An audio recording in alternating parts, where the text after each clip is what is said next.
दरअसल आज की ये जो कहानी है ये कन्नौज की है। कन्नौज का ही एक रहने वाला एक लड़का होता है जिसका नाम होता है दीपक। और वहीं पास की एक लड़की होती है जिसका नाम होता है प्रिया। दोनों एक ही कॉलेज में पढ़ रहे थे और दोनों लड़के और लड़की एक साथ पढ़ते पढ़ते दोनों में दोस्ती होती है। और यही दोस्ती धीरे धीरे प्यार में बदल जाती है। अब प्यार में बदलने के बाद दोनों लड़के और लड़की एक दूसरे से बेइंतहा से मोहब्बत करने लगते हैं। एक दूसरे के बिना वो लोग रह ही नहीं सकते। अब पढ़ाई पूरी हो जाती है। पढ़ाई पूरी होने के बाद में लड़का बहुत ही अमीर घर का था लेकिन लड़की बहुत गरीब घर की थी। लड़की के भाई और उसका जो पिता था वो पहले ही यह दुनिया छोड़ के जा चुके थे। उसे अपने भाई और पिता का प्यार नहीं मिल पाया था। बस अकेले अपने माँ के साथ रह रही थी। दोस्तों, जैसे ही इन दोनों की पढ़ाई पूरी होती है और उम्र जैसे ही कुछ शादी के योग्य होती है, उसके बाद ये दोनों एक दूसरे से शादी करने के लिए कोशिश करते हैं। शादी करने के लिए ये दोनों अपने अपने घर कहते हैं। लड़का अपने घर पर कहता है तो अपने फैमिली वाले से जब बताता है तो उसके फैमिली वाले संपन्न थे, पैसे वाले थे, पैसे की कोई कमी नहीं थी। तो उस लड़के के माँ बाप कहते हैं कि हमें बस एक इज्जतदार लड़की चाहिए, पैसे की कोई ज़रूरत नहीं है, बस एक पढ़ी लिखी और सुंदर सुशील लड़की चाहिए। दोस्तों, वह लड़की अपने घर पे अपनी माँ से कहती है, जो उसकी माँ बेहद गरीब थी, वो तो चाहती ही थी कि बिना दहेज का ही इसका शादी हो जाए। जब यह बातें दोनों आपस में अपने घर पे कहते हैं तो लड़की के घर और लड़का का घर दोनों तैयार हो जाते हैं। दोस्तों, दीपक के माँ बाप एक दिन डेट रखते हैं उस लड़की से मिलने के लिए। उस डेट पे लड़की अपने माँ के साथ आती है और लड़का अपने माँ बाप के साथ आता है।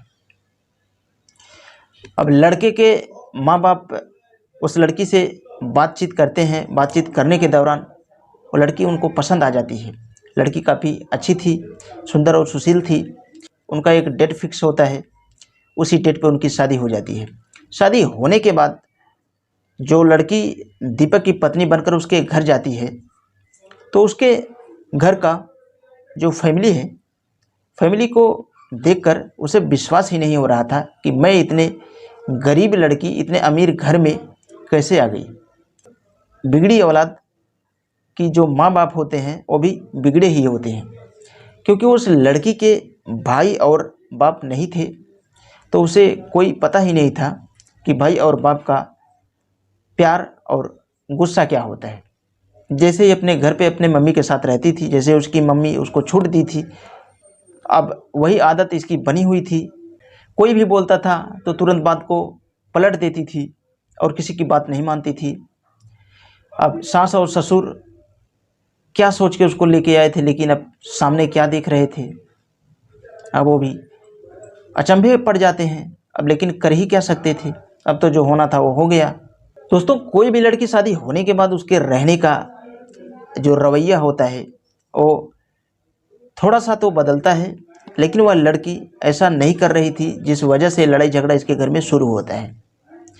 अब वह गुस्सा होकर अपने मायके चली आती है। उसकी मम्मी भी उसकी सपोर्ट कर रही थी, ज़्यादा पढ़ी लिखी नहीं थी, गांव का ही उसका दिमाग था, लड़की को तो जाने ही नहीं दे रही थी। अब 1 साल बीत जाता है। 1 साल के बाद दोनों के बीच कोर्ट कचहरी थाना सब कुछ हो चुका था। अब जो लड़की की माँ है, प्रिया की माँ, वह कोर्ट में दहेज प्रथा के जुर्म में मुकदमा दर्ज करवाई थी।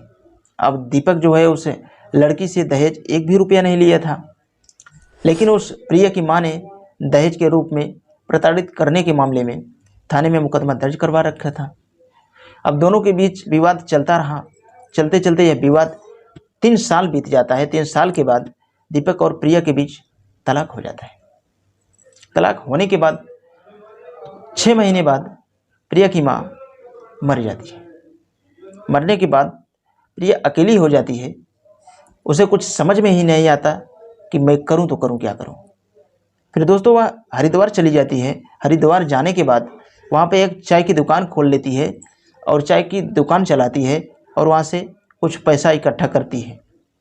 अब तलाक होने से पहले दोनों के बीच दीपक और प्रिया के बीच एक भी बच्चा नहीं हुआ रहता है। 3 साल बीत गया था। करीब 3 साल के बाद वही दीपक हरिद्वार जाता है घूमने के लिए। जब ये घूमने के लिए हरिद्वार जाता है अपने दोस्तों के साथ, तब वह हरिद्वार में एक चाय की दुकान पे चाय पीने के लिए जाता है। जैसे ही दोस्तों चाय की दुकान पे चाय पीने के लिए जाता है, एक दूसरे को देखते हैं। दोनों शर्म के कारण नीचे मुंडी कर लेते हैं। उसके बाद में उस दीपक के पैरों पे गिरकर प्रिया चीख चीख कर रोने लगती है। बस रोने के सिवा उसके पास कुछ भी नहीं रहता है। और वह वहाँ पे जितने लोग बैठे थे दुकान पे, वो लोग यही पूछ रहे थे कि इस आदमी का इस तरह से पैर पकड़कर क्यों रो रही है। क्योंकि प्रिया से लोग पूछ भी नहीं पा रहे थे कि मतलब ये मैटर क्या है। अब दीपक से पूछना शुरू करते हैं कि ये औरत आपको जानती है क्या। अब दीपक यहाँ पे बताता है कि 3 साल पहले हम दोनों पति और पत्नी थे और हम दोनों के बीच में विवाद हुआ और विवाद होने के बाद में तलाक हो गया। अब यह सब लोग इतना जैसे सुनते हैं, सब लोग दंग रह जाते हैं। दोस्तों, वह औरत खड़ी होती है, वह औरत बोलती है कि मुझे माफ़ कर दीजिए और मुझसे बहुत बड़ी गलती हो गई है। मैं नासमझ थी, मुझे समझ में नहीं आ रहा था उस समय ज़िंदगी क्या है और कैसे जी जाती है, ज़िंदगी को कैसे चलाया जाता है। और लड़की बोलती है कि अभी तक तो हमारी शादी भी नहीं हुई है। अब वाकई में उसकी हालत सचमुच ख़राब थी। पहले जैसी कंडीशन था उसका, उससे भी ख़राब हो गई थी। दोस्तों, कुछ देर तक दीपक सोचता है और सोचने के बाद में वह फैसला लेता है। फैसला लेने के बाद वह यही सोचता है कि हमें इसे अपना लेना ही ठीक है, क्योंकि जो पहले हुआ वह कुछ और था और आज का माहौल कुछ और ही है। अब दोस्तों, इस कहानी के बारे में आप लोगों का क्या कहना है, आप कमेंट बॉक्स में अपनी राय ज़रूर देना। अब वह लड़की अगर थोड़ा सा उसकी माँ उसको सिखाई होती किस तरह से ससुराल में रहा जाता है, तो शायद उसके साथ ऐसा नहीं होता। लेकिन यही एक छोटी सी गलती की वजह से उसके साथ ऐसी गलती हो जाती है कि जो एक दूसरे से अलग हो जाते हैं। तो आप लोग इस वीडियो के बारे में क्या कहना चाहते हैं, कमेंट बॉक्स में अपनी राय ज़रूर देना।